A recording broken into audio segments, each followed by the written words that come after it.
¿sí? ¿Con una observación o con un experimento? La observación es a ver qué pasa en la naturaleza, como hacía Galileo Galilei con el telescopio. Él decía, bueno, los astros son irregulares, no son perfectos, como decía Aristóteles. Bueno, ¿cómo demuestro esto? Y me fijo en el telescopio y veo que la superficie de los astros es irregular. Eso es la observación. La experimentación es comprobar dentro de un laboratorio una afirmación o una hipótesis.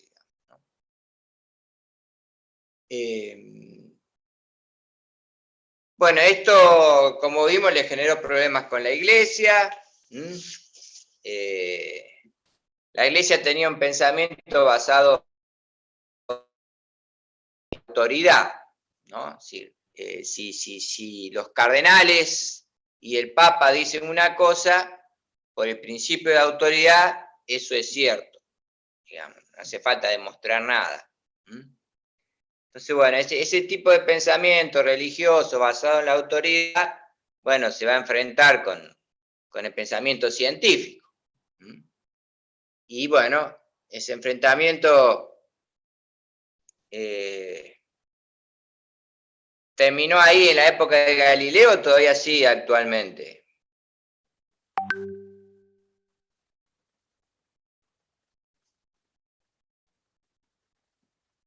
Y la discusión no sigue existiendo, nada más que ahora la iglesia no tiene, digamos, influencia política en muchos lugares, ya no es parte, digamos, del gobierno. Claro, ¿no es cierto? En la época de la Edad Media, la época de inicio de la Edad Moderna, que es la época de Galileo Galilei, la iglesia tenía un poder político y terrenal, digamos, ¿no? Incluso con ejércitos que estaban al servicio del Papa, digamos. Bueno, eso se ha perdido, pero no hay duda que sigue siendo, digamos, una discusión esta cuestión de la religión y la ciencia, porque son dos pensamientos, digamos, que tienen distintos objetivos, digamos. Entonces, esa discusión sigue existiendo. Por ejemplo, los experimentos que se hacen en genética están cuestionados por la iglesia. El tema del aborto es un tema, y anteriormente del divorcio inclusive. No olviden que en nuestro país el divorcio es algo que aparece en la década del 80 recién. Antes estaba prohibido el divorcio. Las parejas se separaban, pero no podían divorciarse, digamos. Entonces, bueno, primero el divorcio y después el aborto son leyes que han aparecido ahora, pero que son cuestionadas, digamos, desde el punto de vista de la iglesia. Bueno, en la época de Galileo, digamos, triunfó la iglesia sobre el pobre Galileo, que tuvo que, digamos, arrepentirse o públicamente de lo que había él afirmado, bueno, para no ser torturado y salvar su vida. No obstante lo cual le dieron un arresto domiciliario y bueno, tuvo que pasar sus últimos años encerrado en su casa y escribiendo de contrabando lo que veía por el telescopio, y bueno, esos escritos salieron de contrabando de Italia y se difundieron por toda Europa, digamos. En esa época, ¿en qué idioma se escribía? El idioma de la ciencia es latín. El latín, ¿no es cierto? El latín porque era el idioma culto, digamos, ¿no? Uno escribía en ese idioma, que era el idioma también de la iglesia, el latín.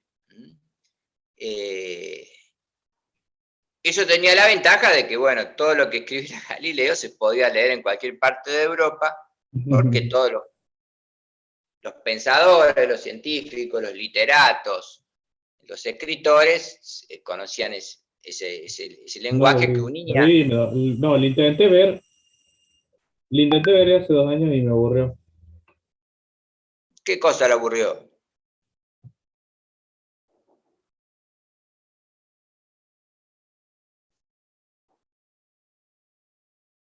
Bueno, sí, el latín es aburrido de estudiar, digamos. Entonces decíamos, cada país ya va teniendo su idioma nacional, Italia el italiano, el francés en Francia, Inglaterra el inglés, Alemania el alemán, Holanda el holandés, pero en esa época se escribía siempre en latín y en la calle, en la familia, se hablaba el idioma nacional, digamos, ¿no? Pero bueno, estos escritos de Galileo Galilei salen de Italia, y bueno, y en otros países son leídos, y también en esos años, en el siglo XVI, es decir, de 1500 al 1600, se produce la Reforma Protestante, a cargo de Lutero. ¿Qué recuerdan ustedes de Lutero, de la Reforma Protestante, lo que vieron en historia ahí en el secundario? Hace una serie de reformas debido a ciertas discrepancias de la iglesia. Principalmente viene debido a que, por ejemplo, había papas que resultaron corruptos, o porque no sé si querían tomar un rumbo más progresista, porque a fin de cuentas lo tienen como otra forma de profesar la religión. Sí, exactamente, digamos. Primero, bueno, Lutero en 1517, en Alemania, él saca unas tesis donde critica a la iglesia, básicamente. Critica lo que dice el alumno, que los papas eran corruptos, digamos, vivían en lujo, bueno, tenían hijos, es decir, no profesaban lo que decía el Nuevo Testamento. Eso por un lado. Por otro lado,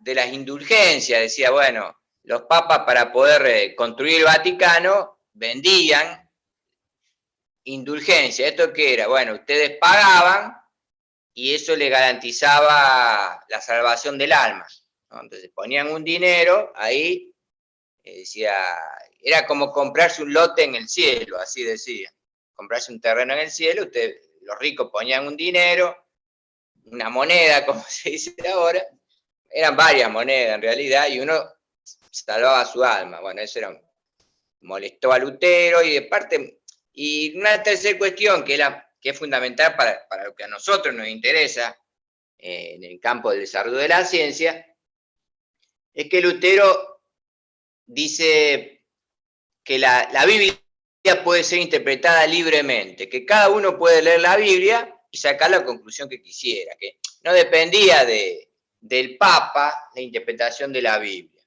Bueno, eso es muy importante porque da libertad de pensamiento a la gente, digamos. Entonces todo eso significó una revolución, y muchos gobernantes de esa época, reyes, príncipes, vieron en Lutero la posibilidad de tener una ideología que los liberara del control del papado, porque el papa también controlaba a los príncipes, a los reyes y demás. Entonces, muchos príncipes alemanes dijeron, bueno, nos hacemos protestantes, nos separamos de la iglesia y somos libres sin el control del Vaticano, sin el control del Papa, digamos, ¿no? Entonces, por eso, digamos, también las ideas de la ciencia, la idea de Galileo, que eran contrarias a la iglesia, bueno, sirvieron también en Alemania y en los países protestantes para hacer avanzar el desarrollo de la ciencia, porque ahí, a partir de Lutero, la iglesia deja de tener un control sobre esos territorios. Entonces, bueno, Alemania, Holanda, Noruega, Suecia, Finlandia, Dinamarca, todos estos países se hacen protestantes, ¿no? Siguen las ideas de Lutero, se separan de la iglesia, y ahí el desarrollo científico empieza a tener un peso, porque había libertad de pensamiento, a partir de esta idea de Lutero de que, bueno, que la Biblia se podía interpretar libremente. Entonces eso favorece que cada uno pudiera tener un pensamiento propio, y eso favorece la investigación y favorece la creatividad en general. Esto hay un escritor alemán, Max Weber, que él relaciona lo protestante, lo relaciona con el avance científico y el avance industrial. Es decir, dentro de Europa, los países protestantes son los que más se han desarrollado científica e industrialmente, ¿no es cierto? Mientras que los países que siguieron siendo controlados por la Iglesia Católica se atrasaron en este desarrollo científico, como es España, Portugal, en menor medida Italia, digamos, que son países que no se pudieron liberar del control del papado, podemos decir, y bueno, ya han quedado más atrasados en este avance científico e industrial, ¿no? Incluso actualmente, digamos, es normal que los españoles, los italianos vayan a trabajar a los países más avanzados, que están cerca de ellos, y bueno, han quedado un poco atrasados, y Max Weber ve en el catolicismo y el protestantismo la causa un poco de esta diferencia, digamos, ¿no? Si la posibilidad de investigar y de pensar libremente favorece la ciencia, favorece las invenciones y favorece a la industria. Hay otro país que es Inglaterra, que bueno, creo que ya lo dijimos, que también se va a separar de la Iglesia y del control del papado por Enrique VIII, digamos, que fue un rey inglés que se había casado, no podía tener hijos, y bueno, entonces le pide al Papa el divorcio, y el Papa le niega el divorcio, porque como dijimos anteriormente, en la Iglesia Católica el divorcio está prohibido. Y bueno, entonces Enrique VIII decide que Inglaterra se va a separar de la Iglesia y crea su propia iglesia, que es la Iglesia inglesa o la Iglesia anglicana, así se llama, que hace que en Inglaterra el Papa deja de tener su control sobre la población y también aparece allí la libertad de pensamiento, digamos, ¿no? Bueno, esto es importante porque en Inglaterra, ya antes de la separación de la iglesia que hace Enrique VIII, allá por el 1200 y el 1300, aparece un pensador, un sacerdote, Roger Bacon, que antes incluso que Galileo Galilei, él crea, digamos, una forma de pensamiento o de filosofía, si ustedes quieren, que es el empirismo, que dice que, bueno, que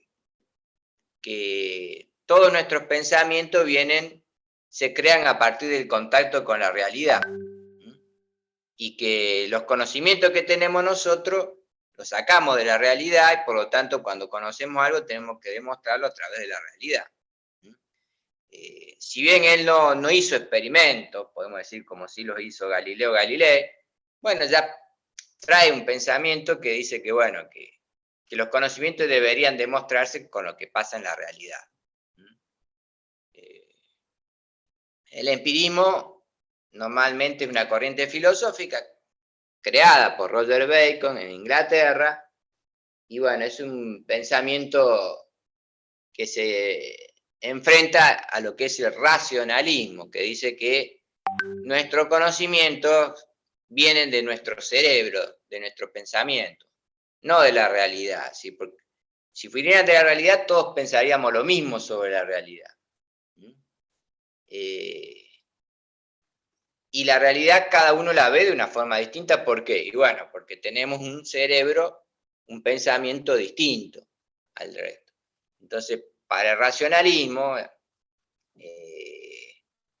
lo más importante no está en la realidad, sino en lo que nosotros pensamos dentro de nuestra cabeza. Y a partir de nuestra cabeza construimos la realidad. ¿Sí? La realidad cada uno la ve de una manera distinta porque tiene un cerebro y un pensamiento distinto. Bueno, ese es el racionalismo. Y el más famoso, podemos decir, filósofo racionalista fue Descartes, René Descartes, que tiene una frase famosa. ¿Cuál es esa frase? Pienso, luego existo. Muy bien, pienso, luego existo. Primero la existencia está porque en nuestra cabeza, en el pensamiento. no en la realidad externa, ¿no? Sí, bueno, esa es. Descartes dice, la realidad externa es un engaño. Lo verdadero y lo esencial está en la reflexión, en el pensamiento. Pero la mayoría de los científicos que son de las ciencias duras, es decir, de las matemáticas, de la física, de la química, son empiristas en general, mientras que los científicos sociales, bueno, son más bien racionalistas. Pero bueno, Roger Bacon sienta las bases del empirismo, que en Inglaterra va a ser fuerte porque allí la idea que predomina es la idea de que, bueno, que cuando uno afirma una cosa, no es resultado del cerebro, sino que es resultado de la realidad. Y entonces hay que comprobarlo yendo a la realidad. Pero bueno,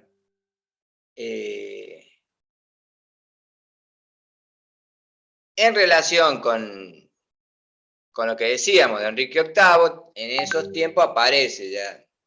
Cuando muere, en 1642 muere Galileo Galilei, pero nace en el mismo año, en Inglaterra, Isaac Newton, que es un personaje que ustedes lo van a ver en física.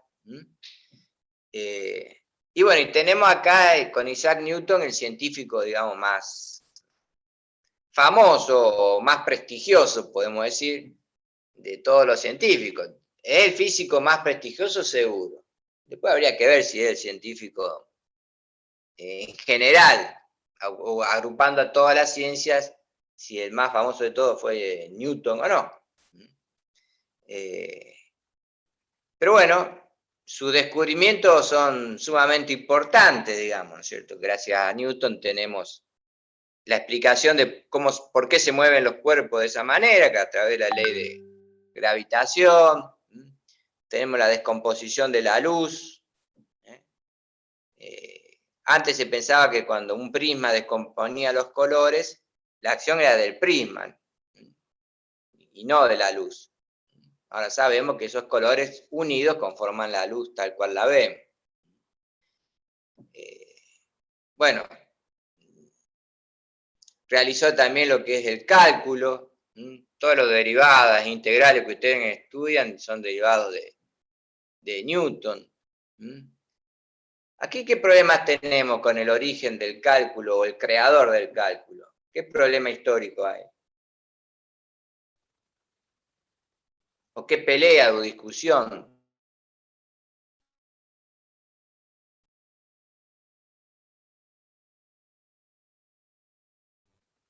Bueno, la discusión es que no sabemos si fue Newton el creador del cálculo o Leibniz, digamos. El alemán Leibniz también creó el cálculo al mismo tiempo que Newton. Entonces no sabemos si Newton dice que Leibniz, que hizo varios viajes a Inglaterra y charló con Newton, aparentemente Leibniz le robó la idea a Newton antes de que Newton la publicara. Bueno, eso es lo que dice Newton. Bueno, no sabemos realmente. Hasta el día de hoy no podemos saber quién fue el primero de los dos que creó esta forma de razonamiento, que es el cálculo infinitesimal, a través de derivadas integrales, digamos. Todavía ahora es un dilema histórico, digamos, esta cuestión. Pero bueno, hablábamos de Newton. Bueno, Isaac Newton es, como dijimos recién, es un científico, un creador, un creativo, como se lo llama.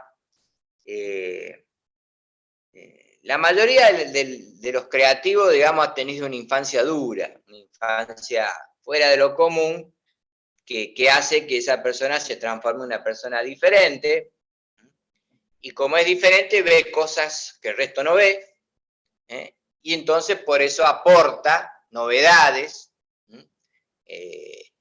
en distintos campos del pensamiento, en la poesía, en la literatura, en la ciencia, en cualquier rama de las artes, generalmente aquellos que se destacan, bueno, si vamos a la infancia, vamos a encontrar algún trauma, algo que lo sacó de la normalidad, podemos decir. Bueno, el caso de Newton, bueno, es tal cual, digamos, ¿no? Newton nace en 1642, y ya cuando nace, primero que nace, no, enseguida lo bautizaron porque, bueno, parecía que se iba a morir porque era muy débil. Cuando nace el padre, nace huérfano porque durante el embarazo muere el padre, nace en medio del campo inglés, la madre, cuando él tenía 3 años, se vuelve a casar, pero el nuevo esposo no quiere saber nada con el hijo de ella, y dice, bueno, se casa bajo la condición de que ella se deshaga del hijo. Y esta madre se deshace del hijo, se lo da al abuelo de Newton, que lo críen para poder vivir su matrimonio. Y tampoco le tenía mucho cariño, así que como ven, Newton no tuvo una infancia muy amigable, podemos decir. Y entonces él encuentra en los libros, tuvo la suerte, y la humanidad también tuvo la suerte, que el abuelo tenía una biblioteca bastante abundante, y entonces este niño, Isaac, digamos, se refugia en los libros, aprende rápidamente a leer latín, y le interesaban mucho las invenciones, entonces leía libros y creaba objetos, creaba molinos, creaba cosas, digamos, en escala, y estos artilugios y esta lectura le dan una capacidad intelectual que está por encima del resto de los compañeros, lo transforma en un carácter bastante sobrador, bastante pretencioso, digamos, no tuvo muchas amistades, de hecho prácticamente no tenía amigos, era una persona, digamos, muy engreída, ese es el término, y solitaria, básicamente, porque en su infancia, digamos, no fue una infancia feliz, pero bueno, se dedicó, digamos, al estudio, y bueno, él va a ingresar a la Universidad de Cambridge. La Universidad de Cambridge es importante para los argentinos también, porque en la Universidad de Cambridge estudiaron 2 premios Nobel, Eluard y Milstein, argentinos, que hicieron estudio allí. Milstein, de hecho, vivió en Cambridge cuando se fue de Argentina. De hecho, está enterrado allí. Pero bueno, son 2 premios Nobel argentinos que estudiaron en esta universidad, donde también estudió Newton. Bacon estudió, en cambio, en la Universidad de Oxford.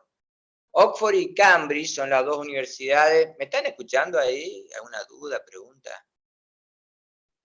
Todo bien. Afirmativo.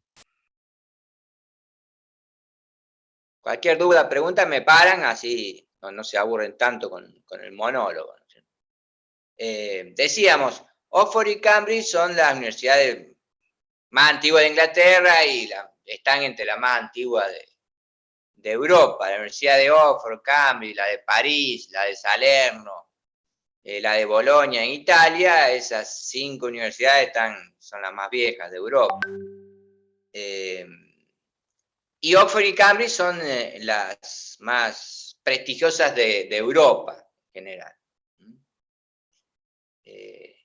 Y de Argentina, ¿cuál es la universidad más prestigiosa? Que ayer cumplió 200 años. La UBA, la Universidad de Buenos Aires. La Universidad de Buenos Aires, todos los años se hacen evaluaciones internacionales de universidades, no es que decimos, bueno, ¿por qué más? Bueno, hay evaluaciones internacionales donde organismos internacionales van a una universidad y ven la cantidad de egresados que tienen, los promedios, qué trabajos tienen los egresados, cuántas publicaciones tienen los profesores y los investigadores de esa universidad, qué cosas han inventado. Bueno, hacen una especie de balance de todos estos criterios y hacen rankings, generalmente. Y esos rankings generalmente lo gana en Argentina lo gana la UBA, y a veces o unas pocas veces lo gana la Universidad Nacional de Córdoba. Están ahí. La Universidad de Córdoba, la UBA y la de La Plata están ahí entre las más prestigiosas de la Argentina. Bueno. Y de América Latina, digamos, la UBA y la Universidad, la UNAM, la Universidad Autónoma de México, también están como muy prestigiadas, digamos, ¿no? Bueno, entonces decíamos, Newton estudia en Cambridge, y bueno, allí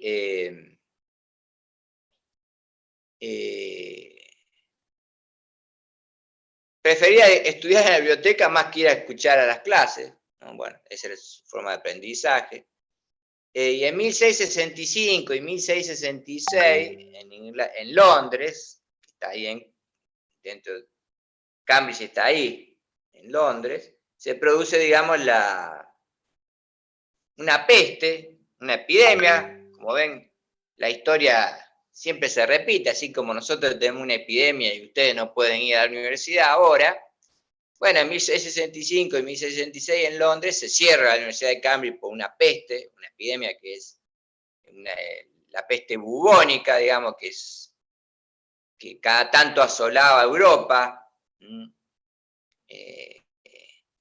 La peste bubónica es transmitida por las ratas, básicamente.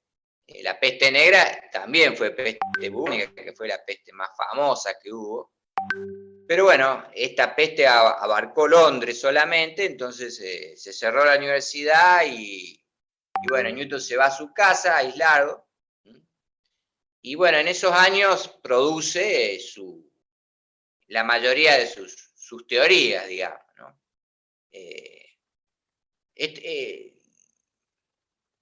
Esto se llaman los años milagrosos, es decir, la mayoría de los científicos o creativos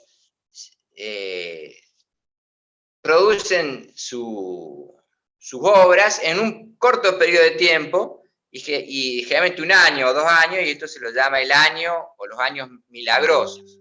Bueno, los años milagrosos de Newton fueron eso, 1665, 1666, porque en ese periodo saca la ley de gravitación, la descomposición de los colores, saca la mayoría de sus grandes descubrimientos, digamos, lo hace en esos años, y bueno, a partir de ahí empieza ya a ser, bueno, reconocido por la sociedad. Y bueno, y lo que hay que marcar es que, bueno, que a diferencia de Galileo Galilei, Newton es estimulado por la monarquía, por el gobierno, por la sociedad, porque ven en la ciencia, bueno, un factor de desarrollo y de avance en el conocimiento, y esto beneficia a la sociedad, porque cuanto más conocimiento tenemos, digamos, más invenciones se pueden hacer, y eso favorece el desarrollo no solamente intelectual, sino el desarrollo material de las personas a través de los inventos. Y bueno, Newton fue diputado también, fue político. En esa época las universidades mandaban sus diputados al Parlamento inglés. Él representaba a la Universidad de Cambridge. También le dieron un cargo oficial, fue director de la Casa de la Moneda, que por supuesto fabricaba las monedas en esa sociedad. Ahí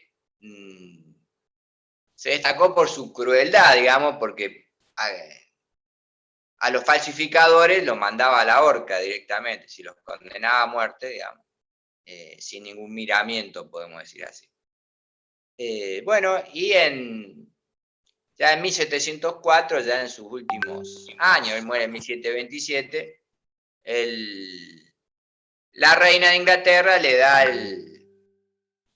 el título de ser, le da un título de noble, o sea, de caballero, bueno, por todos sus avances científicos, digamos. O sea que, como vemos, a diferencia del pobre Galileo, Newton fue premiado, incentivado, mimado, si ustedes quieren, por la sociedad, por sus avances científicos, digamos, ¿no? Así que esto es positivo para Inglaterra porque, digamos, a partir de esa libertad, bueno, muchos científicos, acá estamos hablando de Newton, pero también hubo, ya vamos a ver de otro que es James Watt, digamos,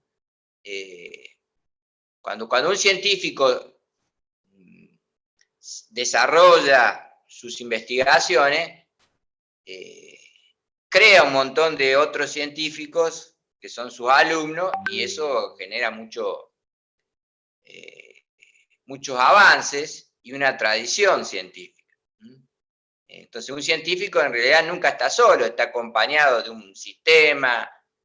Bueno, no por nada ustedes están estudiando ingeniería en sistemas. Bueno, a partir de Newton, que dirigió un poco ese sistema, bueno, tenemos un montón de otros personajes que van a seguir la enseñanza de Newton y el procedimiento de Newton. En el caso de Argentina también eso sucedió. Cuando Argentina tenía premios Nobel, bueno, ese premio Nobel formaba un grupo y luego ese grupo tenía un premio Nobel que a su vez formaba un grupo del cual salía otro premio Nobel y de esa manera se iba transmitiendo un poco esa tradición en la investigación de maestros a alumnos. Y cuando se rompió esto, digamos, Argentina nunca más tuvo un premio Nobel, que el último fue Milstein, pero Milstein se fue a estudiar en Cambridge, formó gente allá, y a partir de Milstein no tenemos más, que es 1984, el último premio Nobel, y bueno, de ahí se terminaron los premios Nobel en Argentina, digamos, ¿no? Pero Milstein había sido discípulo de Leloir, que fue en premio argentino. Leloir había sido discípulo de Husserl, y así vemos que cuando hay un premio Nobel o hay un gran científico, siempre algún alumno se destaca, que a su vez forma a su alumno y así se va transmitiendo esa tradición. Pero bueno,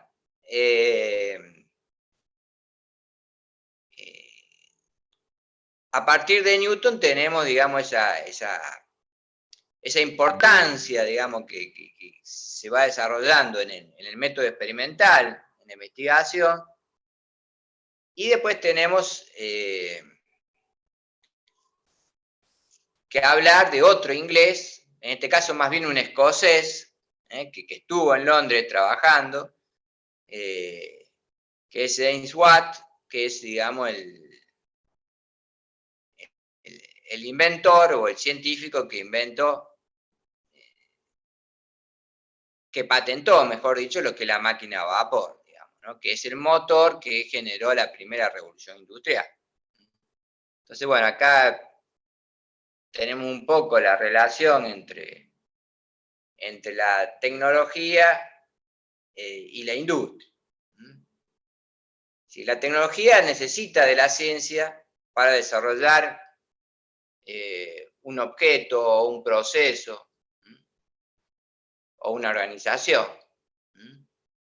La técnica es transformar la realidad por ensayo y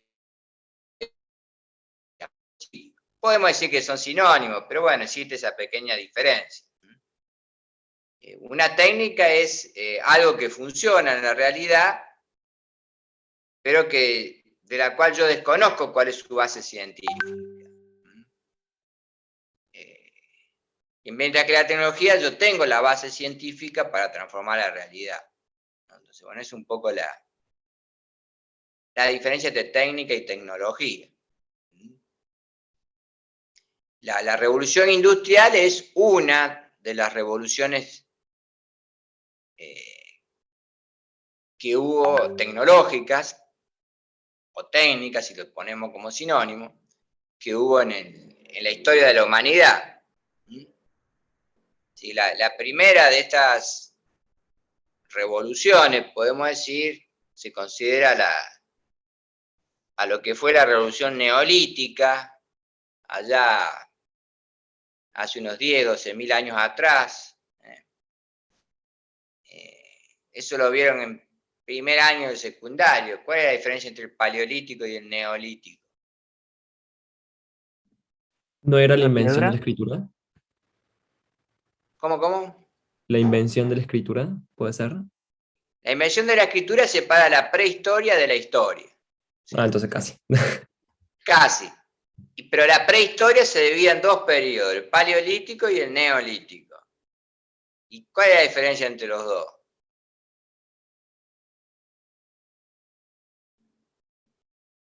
El paleolítico es la parte más antigua de la humanidad, digamos. Desde que aparecen los primeros homínidos, ya estamos en el paleolítico, hasta que aparece, digamos, esta invención, que es la primera invención tecnológica, que es la agricultura, ¿no? La agricultura, esto de sembrar una semilla y que aparezca el vegetal que me va a alimentar, digamos, fue la primera revolución importante que tuvo la humanidad, porque antes uno dependía de qué cosa para alimentarse, antes de la agricultura. De la caza, pesca y recolección. Esto propicia Exactamente, el sedentarismo y no el nomadismo. exactamente, digamos, antes la humanidad vivía al borde del hambre, porque uno podía cazar muchos animales, pero la carne se podría, o sea, no. Después de unos días hay que volver a salir a cazar y había que moverse, como dijo ahí el alumno, de lugar a otro lugar. Entonces no había un desarrollo de la humanidad porque el hambre era constante, digamos. Cuando aparece la agricultura, se dice que esto fue una revolución porque, bueno, primero se cambió la forma de vida, aparecen las ciudades, aparece el sedentarismo, el vivir en un mismo lugar, ¿no? Y aparece los alimentos que sobran por primera vez. ¿Sí? Los granos se pueden almacenar en los graneros y yo tengo alimento ahí, pase lo que pase, tengo el alimento asegurado. Entonces, Una esto pregunta. de... Eh, ¿Cómo? es como aparece la acumulación de... Bueno, no es acumulación de valores, es acumulación de riqueza. Sí, aparece lo que dice el alumno ahí, la acumulación de riqueza, porque los granos, digamos, el que tenía los granos podía negociar, digamos, era riqueza eso, ¿no? Cuanto más territorio tuviera un país, más cantidad de recursos, más cantidad de granos, y eso generaba más riqueza. Por eso aparece la idea de la tierra para conquistar, aparecen los imperios, por eso el imperio romano se extendía y trataba de conquistar nuevas tierras porque era fuente de riqueza eso. Digamos, la tierra se transforma en algo valioso. Y bueno, aparecen también, sobran los alimentos, por lo tanto aparecen las clases sociales, digamos, aparece un grupo de gente que trabaja en lo mismo y que ya no hace falta que produzcan alimentos como antes, donde todo el mundo tenía que salir a cazar. Ahora, digamos, aparecen los guerreros que conquistan territorios, aparecen los escribas que controlan, porque la escritura, los primeros registros escritos que hay son entrada y salida de grano, son contables, digamos. Allá los súmeros cuando crean la escritura, cuneiforme, eso lo vieron también en primer año del secundario. Esas tabletas de arcilla escrita lo que registran son movimientos de granos, registro de la cantidad de granos, digamos, ¿no? Entonces, bueno, esto significó una revolución por esto que estamos diciendo, ¿sí? Sobran alimentos por primera vez, hay gente que se dedica a guerrear, a pensar, a rezar, y aparecen las clases sociales, y eso significó un avance también a nivel de conocimiento, aparece la escritura, y todo esto generó las ciudades, ¿no? Antes no existían las ciudades, el sedentarismo. Bueno, hay que esperar milenios para que aparezca una segunda revolución, que fue la revolución industrial, que es lo que estamos hablando nosotros aquí en Inglaterra. Sí, la revolución industrial inglesa significó la automatización o la mecanización, mejor dicho, de los procesos de producción, reemplazando la habilidad del artesano. Antes de la revolución industrial inglesa, el trabajo se hacía en forma artesanal, con herramientas. El artesano hacía todo el producto. Eso tardaba muchísimo tiempo, era un trabajo lento. Los artesanos eran controlados por los gremios artesanales que establecían la forma en que se debía trabajar, el precio a que se debía vender el producto, por lo tanto no había competencia entre los distintos talleres artesanales. Y todo eso terminó con la máquina a vapor, digamos, que reemplaza, en primer lugar, la primera máquina a vapor puesta en la producción va a ser en la industria textil. ¿No? Así es.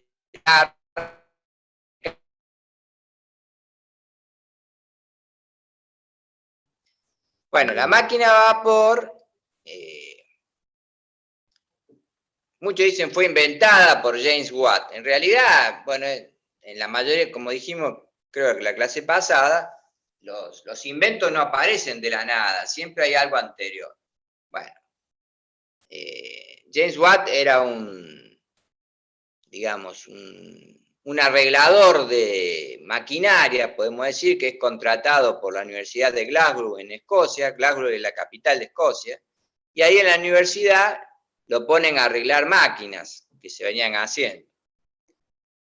Y él ya encuentra una máquina a vapor que había sido patentada por Thomas Newcomb,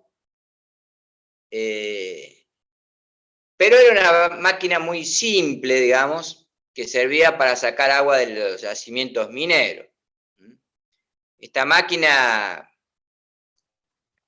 lo que hacía era calentar agua, generaba vapor, el vapor se metía dentro de un pistón, dentro de un cilindro, la presión del vapor subía a la tapa del cilindro, después se le mandaba por una serpentina agua fría, el agua fría condensaba el vapor, disminuía,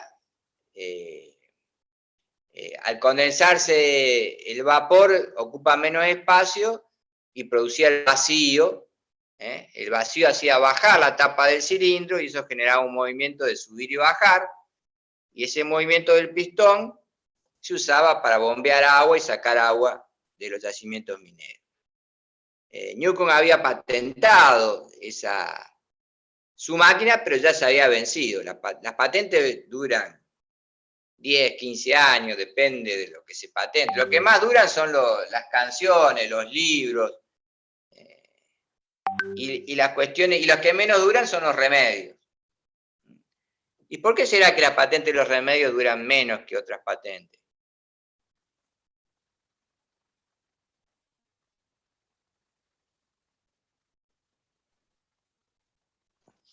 Porque la ciencia va mejorando y por lo tanto es más posible de que haya mejores como medicaciones y así. Sí, en parte, pero tiene que ver con el precio también. ¿Qué pasa con por qué es importante? Si yo no pago patente, ¿el precio vale más? ¿El precio del remedio va a ser más caro o más barato? Una pregunta. ¿Puede ser que sea para evitar monopolios? Sí, para evitar monopolios y para abaratar los precios del medicamento que tiene un fin social, digamos. Entonces, está bien premiar a que el que invente un medicamento gane dinero porque lo inventó, perfecto. Pero se trata de que eso dure lo mínimo posible para evitar monopolios, es decir, que una empresa controle, digamos, un producto solo, porque cuando se vence la patente, cualquiera puede copiar ese producto, no tiene que pagar nada. Entonces, para evitar monopolio y para evitar que los precios sean caros, se trata de que duren lo menos posible las patentes de los medicamentos, digamos. Es más, hay medicamentos, se está viendo con el caso de esta pandemia, pero, por ejemplo, hay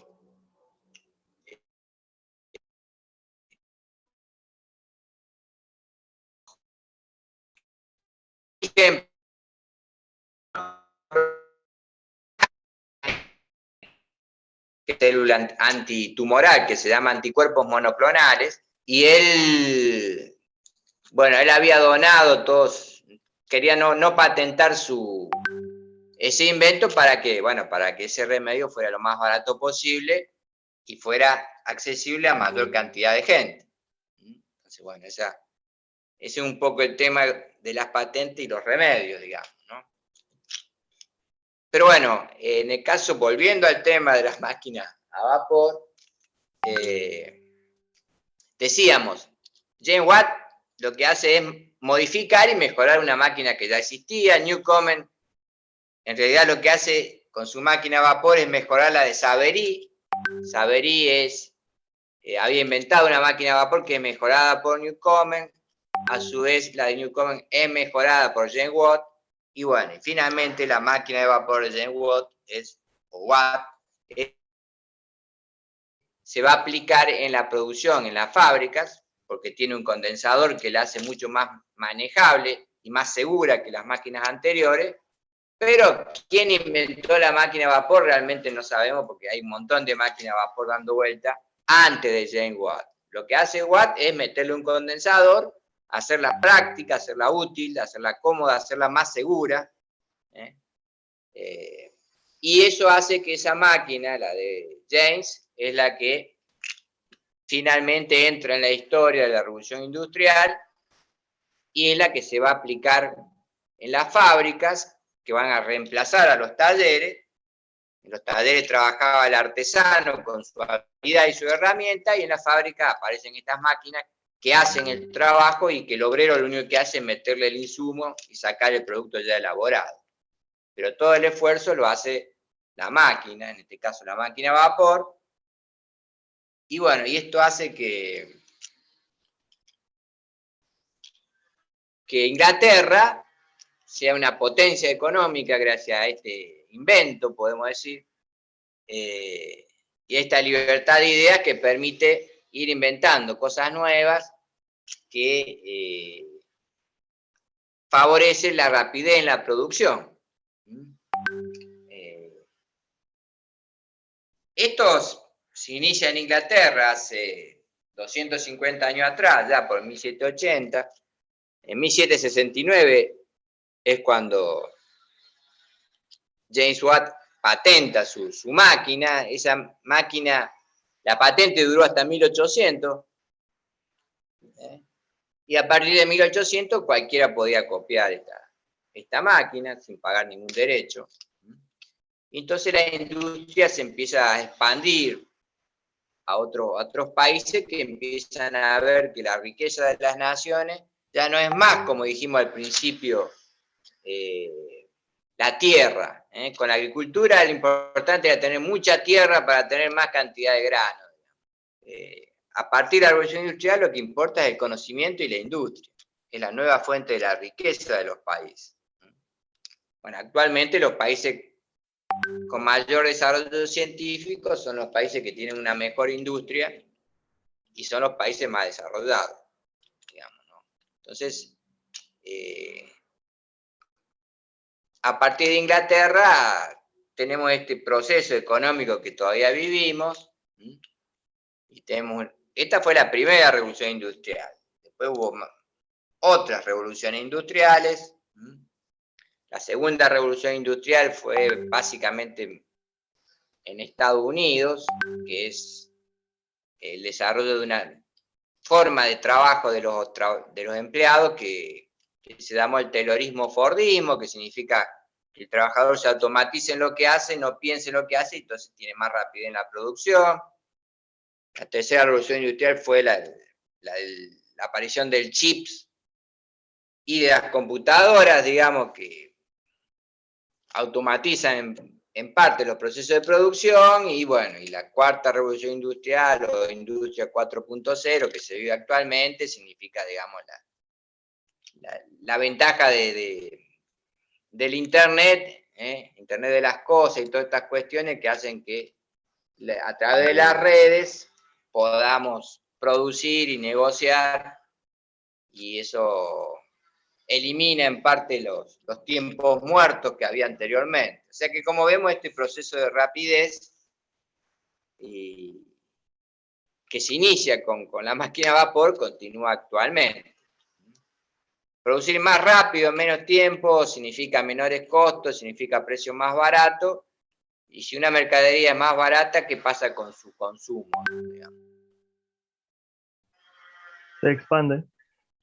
Sí, su consumo es mayor cantidad de gente lo puede comprar y de esa manera se beneficia a la población también con esta revolución industrial. Sí, cuando aparece la máquina a vapor,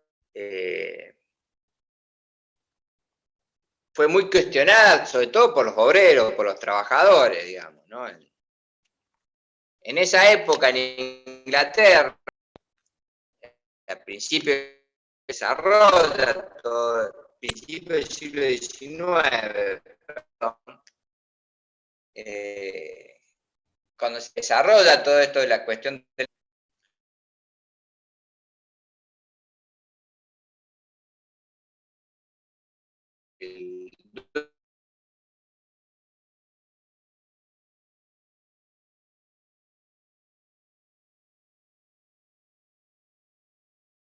horario que él quisiera,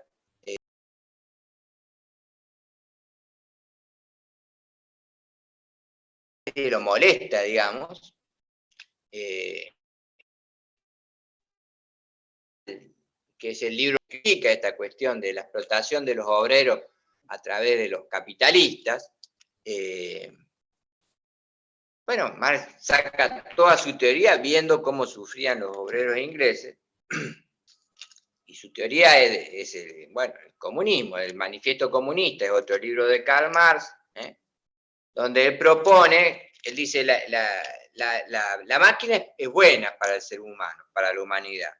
Lo que él dice es que, bueno, que maneja la máquina tiene que ser dueño de esa máquina, no tiene que ser el capitalista que tiene dinero, compra las máquinas y después contrata a los obreros. Sino que la tierra es del que la trabaja y la máquina también debería ser del que la trabaja. Entonces, bueno, esa es la teoría del marxismo, que básicamente es, bueno, los obreros tienen que hacerse cargo de lo que están haciendo, de sus máquinas, y los capitalistas tienen que ser el comunismo. ¿En qué países triunfó estas ideas? ¿O triunfaron estas ideas? La Unión Soviética, Corea del Norte. Claro, en la que fue la Unión Soviética, que ahora es Rusia y las repúblicas que pertenecían a la Unión Soviética. Si la Unión Soviética, Lenin lleva la revolución comunista en 1900, soviética, bueno, en esos años, en esos 80 años, más o menos 70 años, ese país fue el primer país comunista que hubo en el mundo, donde no existía la propiedad privada, sino que todas las propiedades pertenecían al Estado. Por eso comunismo, todas las propiedades son común, son de todos, pero están administradas por el gobierno. Y luego de la Unión Soviética, ¿qué otro país fueron comunistas? Parte de Europa del Este, por ejemplo, dígase Claro. Polonia como un estado satélite, Alemania del Este, después también otros estados satélites, pero ahorita no. Bueno, también asiáticos como por ejemplo, ¿dónde estaba Pol Pot? No me olvidé. Bueno, pero también estaba Vietnam, por ejemplo, pero, aunque ese fue por un tiempo bastante breve porque después termina haciendo reformas económicas. Y también en parte China con Mao Zedong. Cuba. Exactamente. Bueno, sí, esos son los países, ¿no es cierto?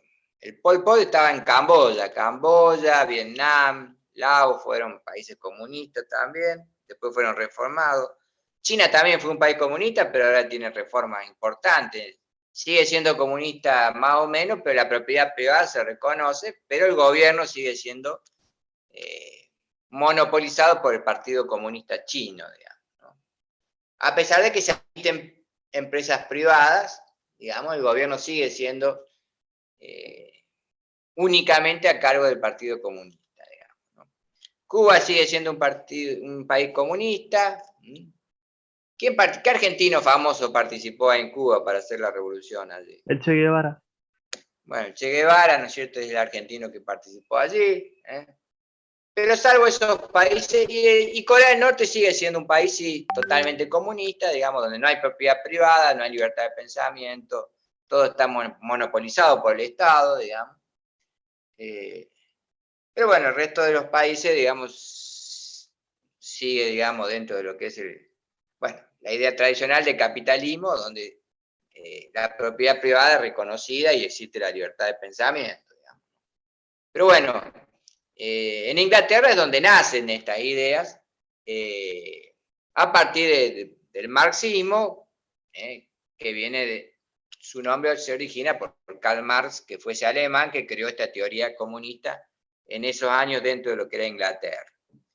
Pero bueno, con el tiempo, este sufrimiento de la clase obrera inglesa, digamos, tiende a desaparecer porque aparecen los sindicatos, aparecen las primeras leyes obreras que limitan el trabajo de la mujer, de los niños, aparece el domingo como día festivo, después aparecen las indemnizaciones por accidentes, después aparecen las vacaciones pagas. Entonces, bueno, poco a poco esa revolución industrial también favorece a los trabajadores porque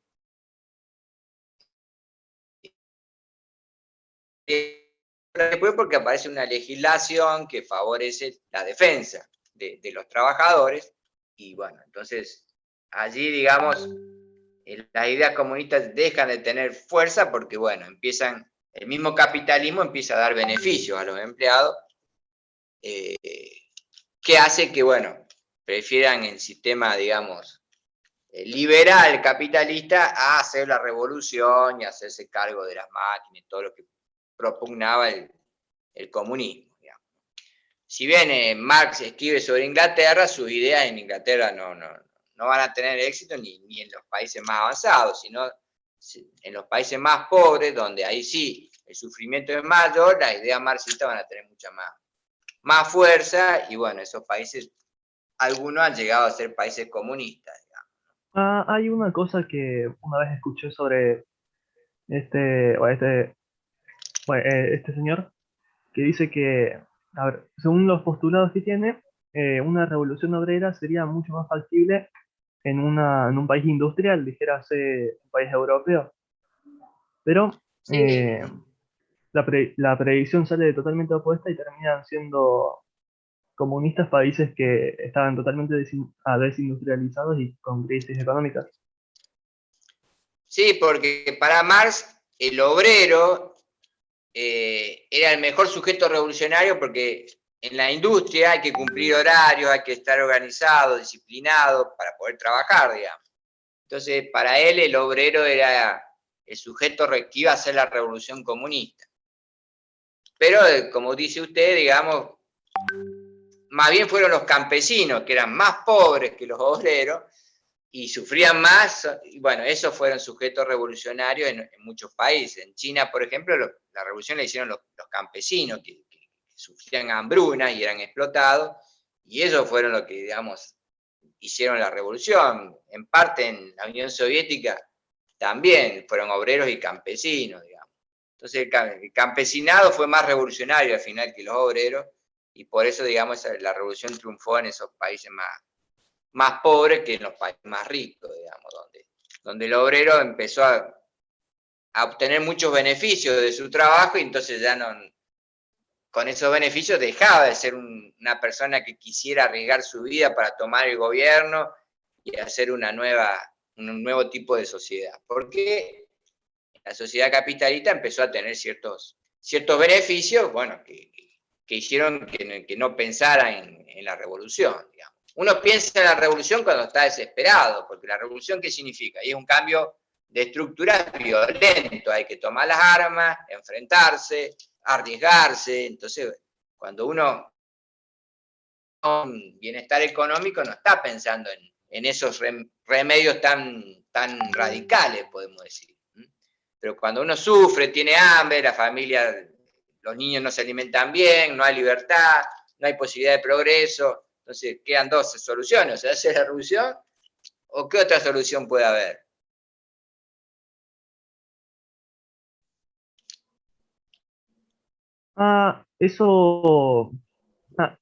En eso se diferencian dos posturas. Hay socialdemócratas que creen que la solución puede venir de la mano de la democracia.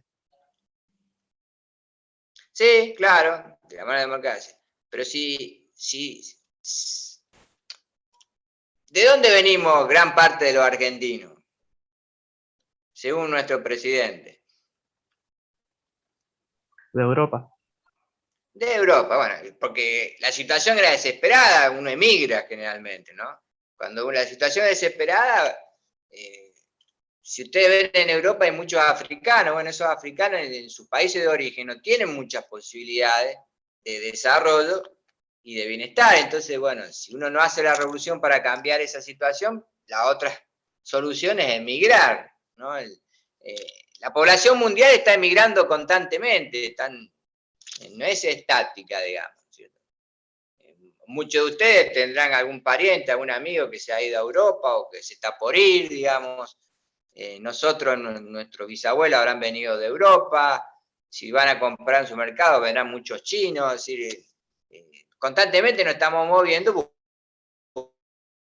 Bueno, esa también es una forma de buscar una vida más esperanzadora, con mejores condiciones de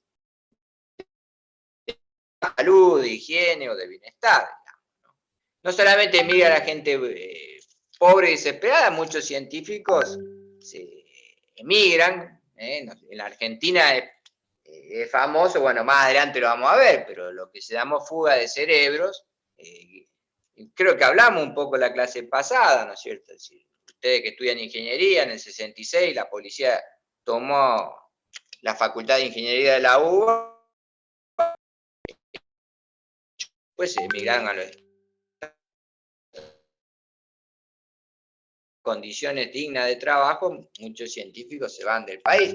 Milstein, que fue el último, hablamos de la Universidad de Cambridge, bueno, se fue de la UBA a trabajar a Cambridge porque acá no había libertad de investigación, digamos, ¿no? Habían echado a su jefe y él renunció por solidaridad con su jefe del instituto más grande de microbiología donde él trabajaba, bueno, y se fue a...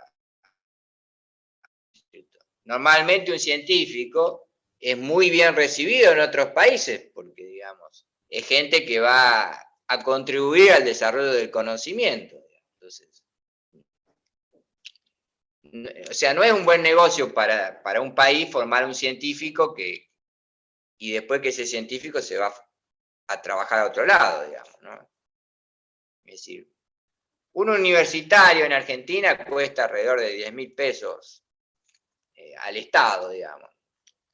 Entonces, bueno, todo eso que se invirtió el Estado después lo pierde cuando un científico o un profesional se va del país a trabajar al otro lado. Pero bueno, ya lo vamos a ver eso más adelante, ¿no? Lo importante es que ustedes sepan, digamos, que bueno, que este pensamiento liberal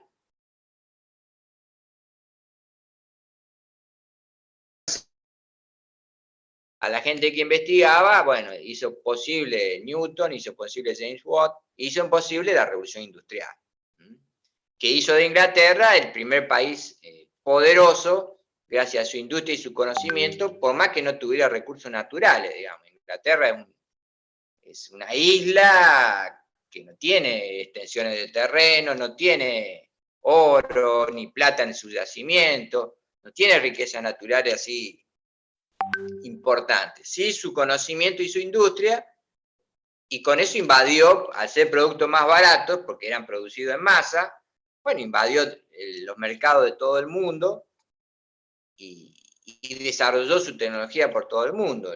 La locomotora, que es digamos, la máquina a vapor aplicada al transporte terrestre, y el ferrocarril son inventos ingleses que los ingleses vendieron a todo el mundo, incluida la Argentina. En la Argentina la red ferroviaria fue establecida por los ingleses, en la India fue establecida por los ingleses, en los Estados Unidos fue establecida por los ingleses, es decir, se expandieron por todo el mundo para poder vender todo lo que fabricaban y para poder llevarse las materias primas que necesitaban para su industria, digamos, ¿no? Entonces, bueno, esto es lo que se llama básicamente el colonialismo. El colonialismo económico es cuando un país puede dominar a otro porque tiene una mejor industria, mejores precios, y generalmente el producto elaborado es mucho más caro que la materia prima, o sea que siempre tendrá un superávit económico cuando hace un comercio, digamos. Incluso fabricaron el primer, ya que estamos en el tema de ingeniería, el primer canal intermarítimo, digamos, fue construido por los ingleses. ¿Cuál fue? Que a principio de año hubo un problema con un barco que se atravesó en ese canal. El canal de Suez. Perfectamente, el canal de Suez, digamos, fue construido por los ingleses, por un ingeniero francés, Lesseps, contratado por los ingleses, en Egipto. Ahora pertenece a Egipto, pero fue construido y administrado muchos años por los ingleses, y lo construyeron para evitar tener que India, de Inglaterra a la India, dando vuelta por África. Era un viaje muy largo, entonces construyeron ese canal para ahorrarse esa navegación. Y bueno, entonces tenemos la importancia de la industria como nueva fuente de riqueza, y muchos países van a tratar de copiar este sistema industrial, y va a ser difícil porque tienen que competir con la industria inglesa, que hace años que ya estaba establecida y vende más barato. Entonces, bueno, ya no es tan fácil el camino hacia el desarrollo industrial como sí lo tuvieron los ingleses, porque ellos son los primeros en industrializarse y no compitieron contra otro país industrializado, digamos, ¿no? Bueno, ¿alguna duda, pregunta?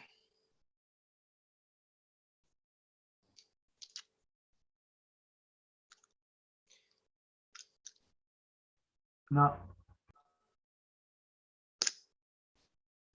Están todos dormidos ya, o almorzando. Ahí tienen subidos los audios, 2 audios de esta clase, y los que quieran hacer un cuestionario tienen subido el cuestionario de clase 2, bajo ese título, digamos, ¿no?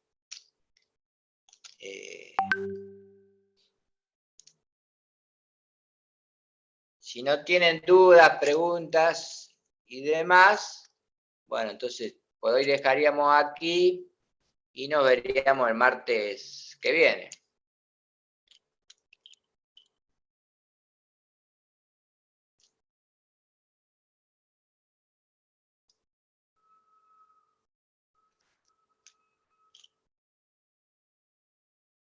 Bueno, entonces los saludo, nos vemos el martes que viene, que les vaya bien, que tengan buena semana.